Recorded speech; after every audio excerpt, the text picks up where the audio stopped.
집마당에 도착했을 때 빗방울들이 아직 나뭇잎과 처마 끝에 매달려 있었다. 저녁 무렵의 흐린 하늘 아래 나는 방금 전까지 딸이 기도하던 자리를 바라보며 걸음을 멈추었다. 그 작은 무릎이 닿았던 젖은 땅, 두 손을 모으고 간절히 기도하던 그 자리가 아직도 선명했다.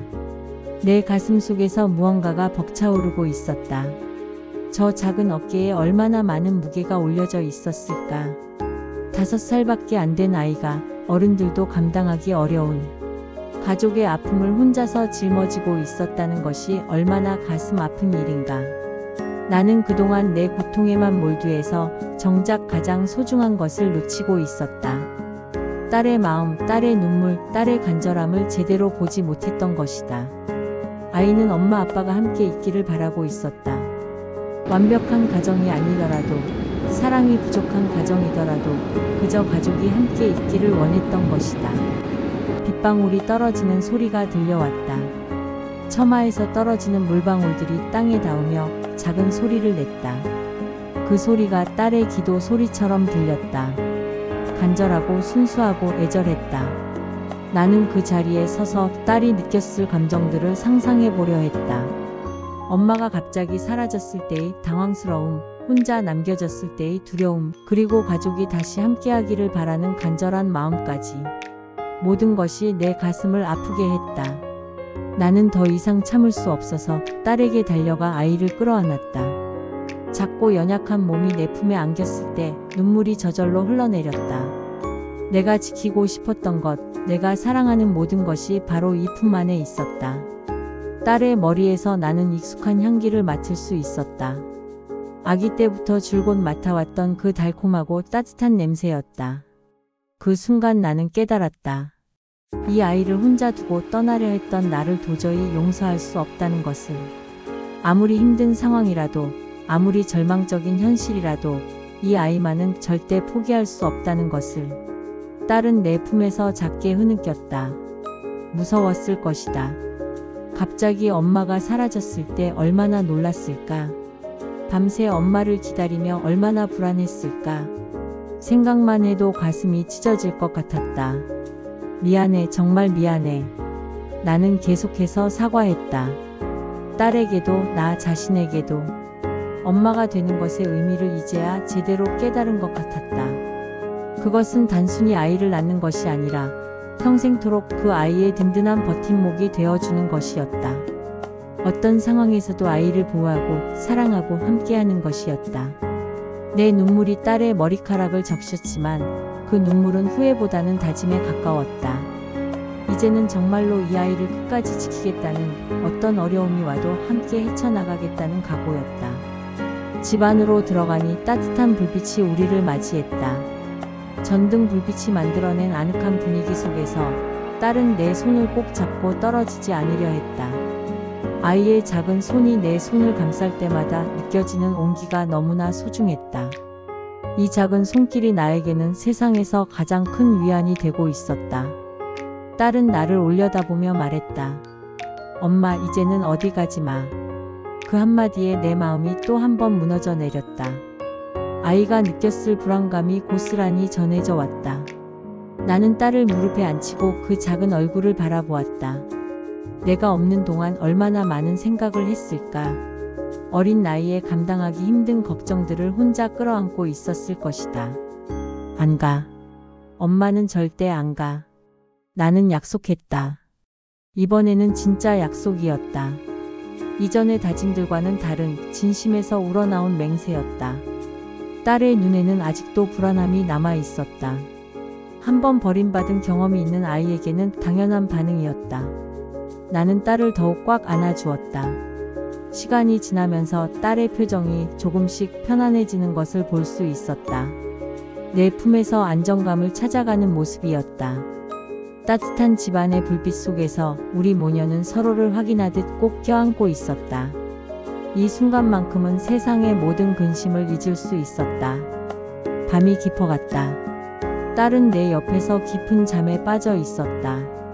평소보다 더 깊이 잠들어 있는 것 같았다. 아마도 며칠 동안 제대로 잠들지 못했을 것이다.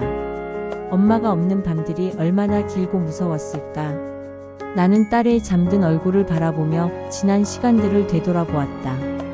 결혼 생활의 어려움, 남편과의 갈등, 그 모든 힘든 순간들 속에서도 나를 지탱해 준 것은 결국 이 아이였다.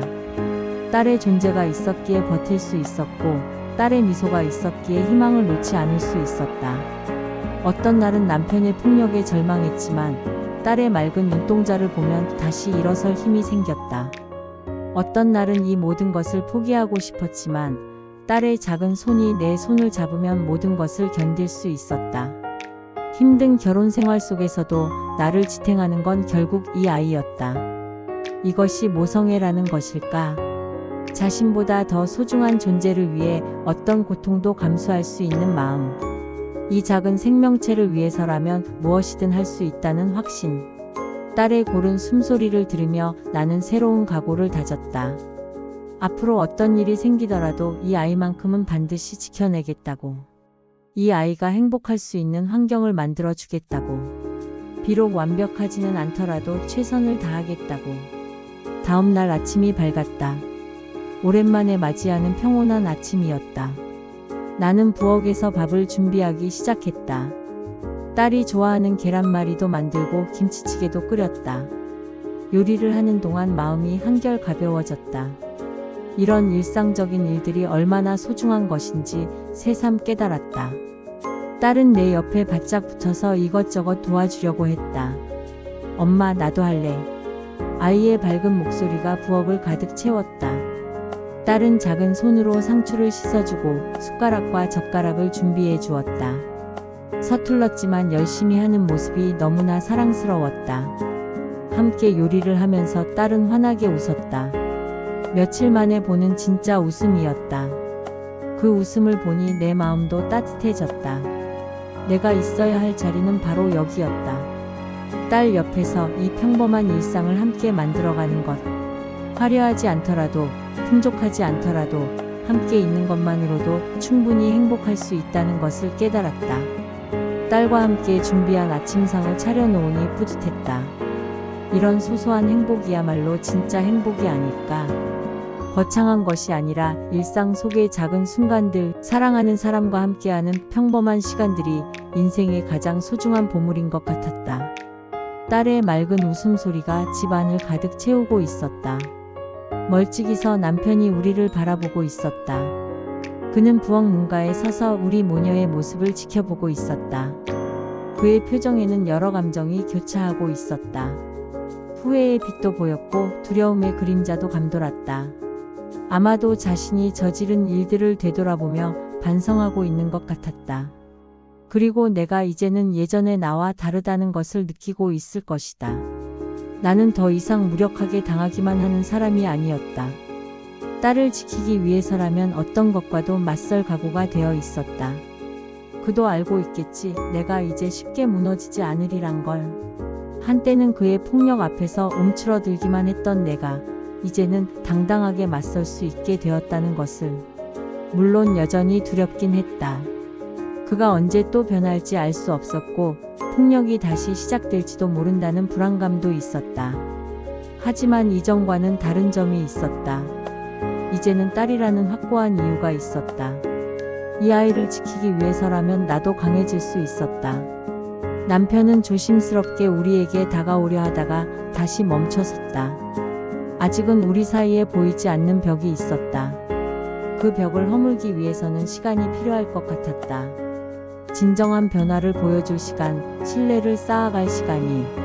나는 딸의 머리를 쓰다듬으며 남편을 바라보았다. 경계하는 눈빛이었지만 동시에 기회를 주고 싶다는 마음도 담겨 있었다. 저녁 무렵 나는 딸과 함께 마을 길을 걸었다. 오랜만에 함께하는 산책이었다. 딸은 내 손을 꼭 잡고 신나게 걸었다. 며칠 만에 보는 활기찬 모습이었다. 아이는 길가에 핀 작은 꽃들을 보며 신기해했고 하늘을 날아가는 새들을 가리키며 즐거워했다. 그런 딸의 모습을 보니 내 마음도 한결 가벼워졌다. 우리는 천천히 걸으며 이런저런 이야기를 나누었다. 딸이 좋아하는 것들, 하고 싶은 것들에 대해 대화했다. 그러다 딸이 갑자기 하늘을 보며 말했다. 하나님이 엄마를 지켜줬어. 그 한마디에 나는 걸음을 멈추었다. 이 어린 아이가 이런 생각을 하고 있었다니. 종교적인 가르침을 받은 것도 아닌데 순수한 마음으로 하나님의 존재를 믿고 있었다. 그리고 엄마가 다시 돌아온 것을 하나님의 도움이라고 생각하고 있었다. 아이의 순수한 믿음이 나에게는 큰 감동으로 다가왔다. 어른들은 복잡하게 생각하고 의심하고 분석하지만 아이는 단순하고 순수하게 믿었다. 그 믿음이 기적을 만들어낸 것일지도 모른다. 딸의 간절한 기도가 하나님께 닿았고 그래서 우리 가족이 다시 만날 수 있었던 것은 아닐까. 나는 딸의 손을 더욱 꽉 잡았다. 이 아이의 순수한 믿음을 지켜주고 싶었다. 세상의 어둠이 이 맑은 마음을 더럽히지 않기를 바랐다. 딸의 말을 듣고 나는 조용히 미소를 지었다. 정말로 하나님이 우리를 지켜주신 것일까? 아니면 딸의 순수한 기도가 기적을 만들어낸 것일까? 어쨌든 중요한 것은 우리가 다시 함께 있다는 것이었다. 이 아이가 나의 믿음이고 내 삶의 이유였다. 딸이 있었기에 절망의 순간에도 희망을 놓지 않을 수 있었고 딸이 있었기에 어떤 어려움도 극복할 용기가 생겼다. 종교적인 믿음도 중요하지만 이런 인간적인 사랑과 믿음도 그에 못지않게 소중한 것 같았다. 서로를 사랑하고 지켜주려는 마음, 가족을 위해 희생할 수 있는 마음, 그것들이야말로 진정한 신앙이 아닐까. 우리는 집으로 돌아가며 계속 이야기를 나누었다. 딸은 내게 그동안 있었던 일들을 조잘조잘 이야기해 주었다. 엄마가 없는 동안 무서웠던 것, 그리워했던 것들을, 그 이야기들을 들으며 나는 다시 한번 다짐했다. 이 아이를 절대 혼자 두지 않겠다고. 이 아이가 안전하고 행복하게 자랄 수 있도록 최선을 다하겠다고. 집에 도착할 즈음 석양이 하늘을 붉게 물들이고 있었다. 딸과 함께 그 아름다운 하늘을 바라보며 나는 감사한 마음을 가졌다. 오늘이 있어서, 이 순간이 있어서, 그리고 이 아이가 내 곁에 있어서. 앞으로도 많은 어려움이 있겠지만 이 아이와 함께라면 무엇이든 헤쳐나갈 수 있을 것 같았다.